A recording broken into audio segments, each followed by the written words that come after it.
అందరికీ నమస్కారం అండి. రోజుకొక మంచి మాటలో ఈరోజు మరొక అద్భుతమైన జీవిత సత్యాన్ని తెలుసుకుందాం. ఈరోజు ఇంద్రియ నిగ్రహాన్ని గురించి తెలుసుకుందామండి. ఇంద్రియాలంటే జ్ఞానేంద్రియాలు, కర్మేంద్రియాలు అని అర్థం. వాటిలో మనస్సు కూడా ఒక ప్రధానమైన ఇంద్రియం.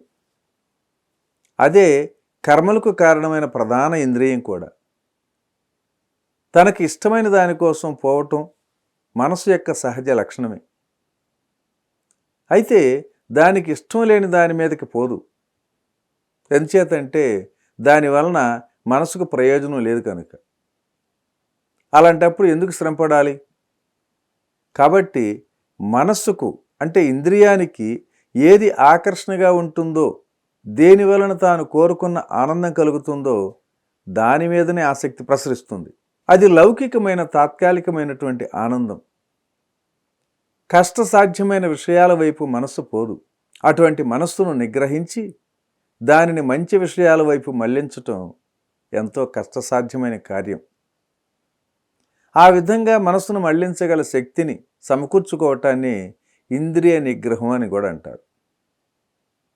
కాబట్టి లౌకిక సుఖాన్ని కాదనుకొని నిత్యమైన పారమార్థిక సుఖానికై మానవుడు ప్రయత్నం చేయాలి. ఈ ప్రయత్నం నిరంతరం సాగుతూనే ఉండాలి. కార్యసాధనకు ప్రయత్నం చాలా అవసరం, చాలా ముఖ్యం కూడా. లేకపోతే మనస్సును నిగ్రహించి కార్యోన్ముఖంగా చేయటం ఎట్లా సంభవిస్తుంది? కాబట్టి కార్యసాధనకు తీవ్రమైన ప్రయత్నం చేయాలి, ఆలోచన చేయాలి.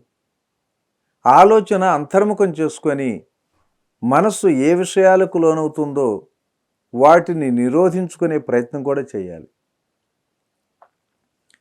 మనకు ఇష్టం లేని ప్రస్తావన తీవ్రమైనప్పుడు మనకు కోపం వస్తుంది. క్రోధం అంతర్శత్రువు అండి. అది హద్దు మీరుతుంది. చేయకూడని పని కూడా చేయిస్తుంది.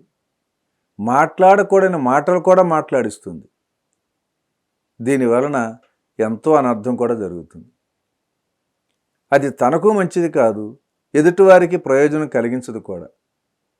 అటువంటి క్రోధాన్ని ప్రయత్నపూర్వకంగా నిరోధించాలి. అలాగే సహనం, వివేకం జీవితంలో అలవర్చుకోవాలి. మనకు అనుకోని విధంగా ఒక ఆపద ఏర్పడింది అనుకుందాం. ఉదాహరణకు దారిలో పోయే ఒక అతన్ని హఠాత్తుగా పాము కాటు వేసింది అనుకుందాం. అది ఆకస్మికమైనటువంటి విపత్తు.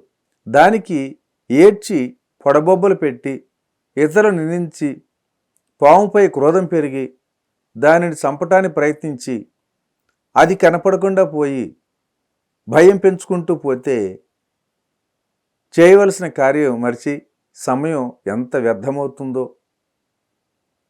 అంతే తప్ప ఏమైనా ఉపయోగం ఉంటుందా? అటువంటి ఆపద సమయంలోనే మనము సహనము, వివేకంతో కూడిన కార్యాన్ని తలపెట్టాలి. ఏ కార్యం జరగటానికైనా ఒక కారణం అంటూ ఉంటుంది. ఆ పాము కాటు వేయటానికి ఒక ప్రేరణ ఉండే ఉంటుంది. అదే దైవ ప్రేరణ అనుకోవచ్చు. దీనినే మనం లౌకికంగా ఒక సామెత కూడా వాడుతూ ఉంటాం. శివుని ఆజ్ఞ లేనిది చీమైనా కుట్టదని కూడా అంటాం కదా. అంటే ప్రారబ్ధ కర్మానుసారం అట్లా జరిగి ఉంటుందని భావించాలి దాన్ని. అట్లా విచారణ చేయటమే దాన్ని వివేకం అంటారు. ఈ విచారణను వివేకంచే స్థిరపరుచుకొని నిర్ణయం చేసుకోగలుగుతున్నాం. ఈ విధమైన విచక్షణ చేయగలగటానికి ఎన్నో కఠినమైనటువంటి పరిస్థితులని, అవరోధాలను కూడా ఎదుర్కోవాల్సి వస్తుంది. వీటిని సహనంతో అధిగమించాలి. దీనిని తితిక్ష అని కూడా అంటారు. తితిక్ష కలవాడే వేదాంత శిక్షణకు అర్హుడు కూడా. అతను అప్పుడే యోగ్యుడవుతాడు. అటువంటి వాడికి శాస్త్రం ఎడల శ్రద్ధ కలుగుతుంది. శాస్త్రంలో శ్రద్ధ అంటే విశ్వాసం. శాస్త్రం అనేది ఏది నిర్దేశిస్తుందో అది చెయ్యాలి. ఆ విధంగా శాస్త్రం ఎందుకు చెప్పింది అన్న దానిపై పరిశోధన చేయకూడదు. శాస్త్రంపై పరిపూర్ణమైనటువంటి విశ్వాసం ఉండాలి. విశ్వాసం ఉంటే చాలదు, శాస్త్రం చెప్పిన విధంగా ఆచరించి తీరాలి. మరి ఈరోజు ఈ మంచి మాటను ఇంతటితో ముగించుకుందాం. రేపటి రోజుని మరొక జీవిత సత్యం ద్వారా కలుసుకుందాం. Okay, thank you. ఇట్లు మీ రామిరెడ్డి, మానస సరోవరం.